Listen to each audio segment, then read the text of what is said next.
Irraddo waamame jireenya karraa miti erga kootiin baddanii barreessanii darbiti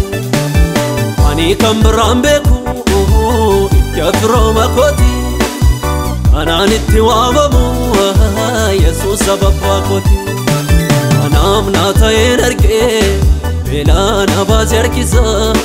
namnooti kooyitateetu gatii nama dubbisa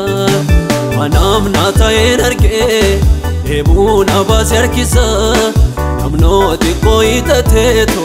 gatii nama dubbisa seenaa kufaatu ka'ee kunoo dhaabataa jira Yesuus humna koo ta'ee naanuu na dinqaa jira seenaa kufaatu ka'ee kunoo dhaabataa jira Yesuus humna koo ta'ee naanuu na dinqaa jira Ogelata galanni kan keeti Ogelata galanni kan keeti Ogelata Oilille kan keeti Oilille kan keeti Oilille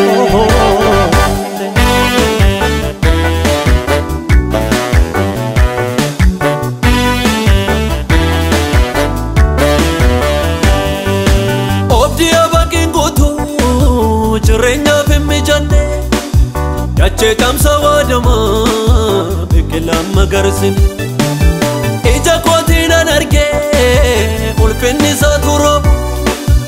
aneenyummaa koo ganee kan isaa ta'utti hin gabu anaaf naa ta'een argee beelaa na baase harkisa namnooti kooyitateetu gatii nama dubbisa anaaf naa ta'een argee deebuu na baase harkisa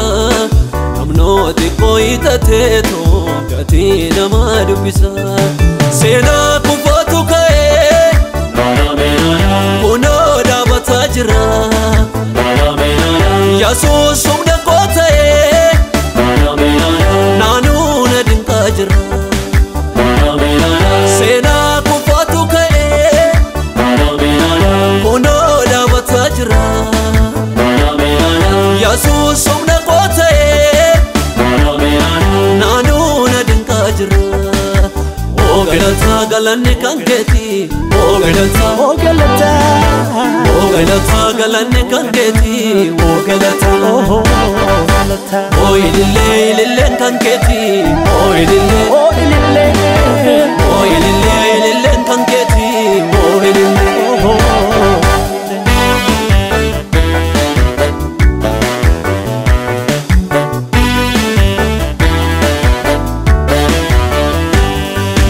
Yesuus dhiiganna bitee hangatii dhiiga isaati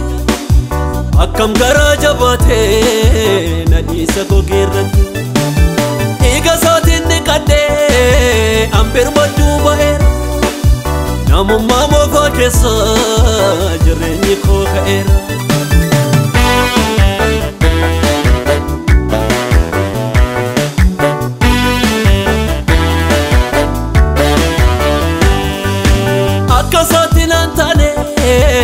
anaaf abbaan na dhalche wanjoo sibiila diimaa narraatii galagalche sanyii gaariin hin badu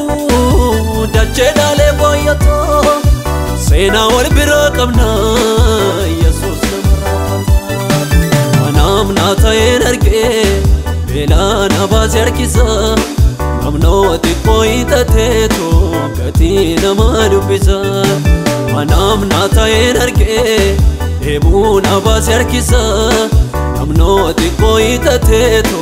gatii nama dubbisa seenaa kufaatu ka'ee kunoo dhaabataa jira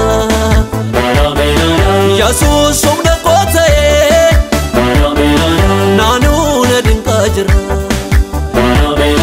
seenaa kufaatu ka'ee kunoo dhaabataa jira Yesuus humna koo ta'ee naanuu na dinqaa jira galanni kanketi ogalata ogalata ogalata galanni kanketi ogalata ogalata oilile kanketi oilile